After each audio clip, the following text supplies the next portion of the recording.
Bickley and Marana mornings. Arizona Sports, the local sports leader.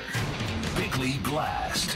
Looking for an October surprise? How about a football team that was embarrassed at home by 24 points to Cliff Kingsbury and a rookie quarterback, somehow perched in first place by the time we get back on the radio Monday morning? Surprise! Now, to pull this off, the Arizona Cardinals will have to take a significant Lambeau leap forward, because every time Jonathan Gannon has won a game in Arizona, he's followed up with at least 2 consecutive losses, because every time Kyler Murray seems to flash as an unstoppable force in the NFL, he gets unplugged by scheming defenses, because the Cardinals have had a tough time stacking really good performances, and because clearly they haven't been ready to be a really good team for 3 years running. And yet every really good team, regardless of sport, has its cap and gown kind of moment when they graduate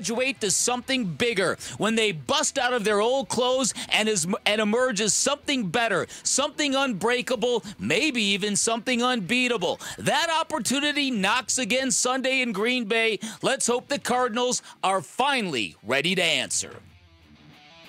All right, today's Bickley Blast brought to you by my great friends at Chapman BMW, who make luxury attainable. Find them online at chapmanbmw.com. Yeah, it's interesting. Going back to our conversation with Cam Cox when he joined us in the 7 o'clock hour, and he looked at, hey, the possibility of 3-3. If the Cardinals get this win in Green Bay on Sunday, this is kind of where maybe you thought they would be after 6 games. And maybe you thought that when the schedule came out. When you started the way you started at 1-3, I don't think anybody would have thought that. To me, the Washington loss was premature gloom and doom for a lot of people. Maybe I was one of those people, because that was just a beatdown.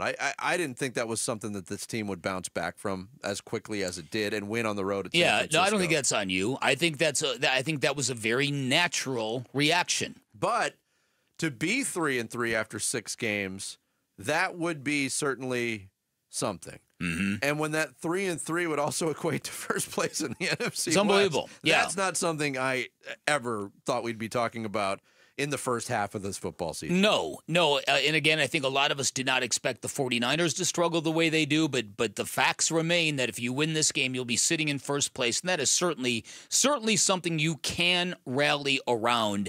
To get there, the Cardinals are going to have to put together that kind of game. They've done it before. It's going to have to be physical. It's going to have to be run game oriented, and Kyler Murray's going to have to be really, really good.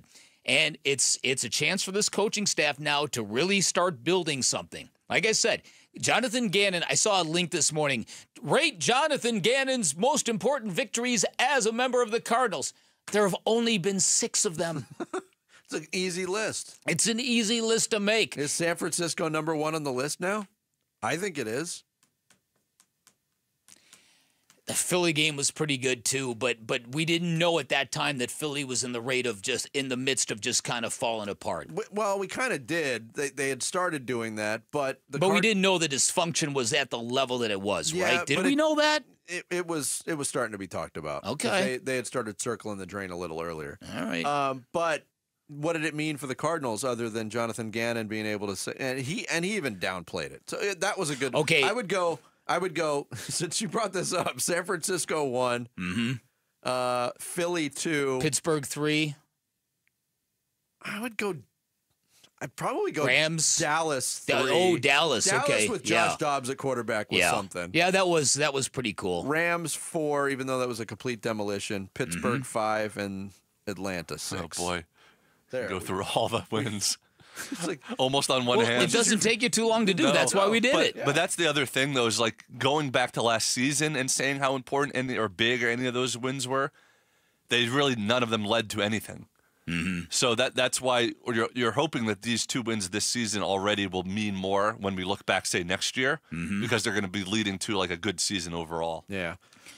Here was Jonathan Gannon earlier this week, too, on the critical nature of responding to a loss, especially the way the Cardinals did last week. Critical, because if you don't have a good week of practice, you're probably not going to win a game.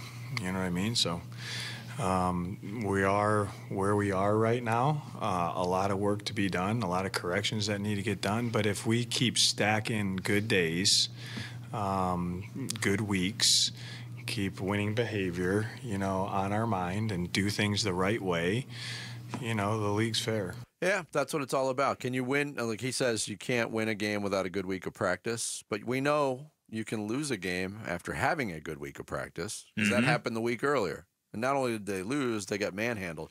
Look, I think I'm out of the Cardinals prediction business because 5 weeks in, I'm 0-5.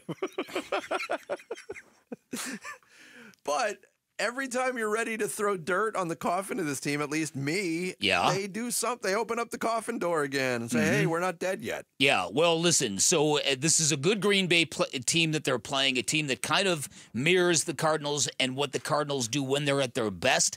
And so it's going to be that battle. And now the Cardinals faced this battle against Detroit and lost it handily. That was our physical run game versus yours. Let's see who wins.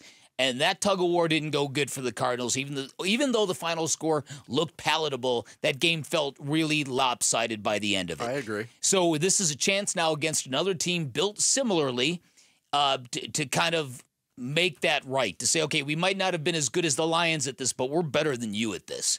And so James Conner clearly, Kyler Murray clearly, and getting Marvin Harrison Jr. activated would really be useful. Another thing is too, the Cardinals and their opening drive prowess has now become a thing, and you can bet it. You can bet it's a thing inside the Green Bay headquarters. So that opening drive for the Cardinals is going to be fascinating to watch.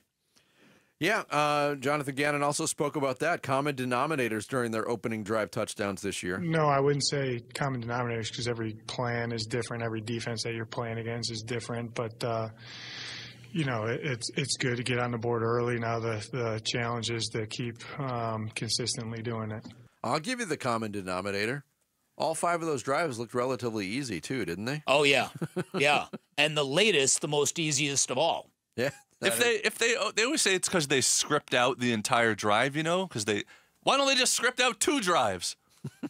Just take a little extra time and write a whole second drive they can do for the second time they get the ball. But that doesn't work because after the first drive, now the game has been declared and now the other side's making adjustments. Exactly. So you're not dealing with that clean slate, if you will. I know it's just funny that they could look so unstoppable every single time that first drive. Yep.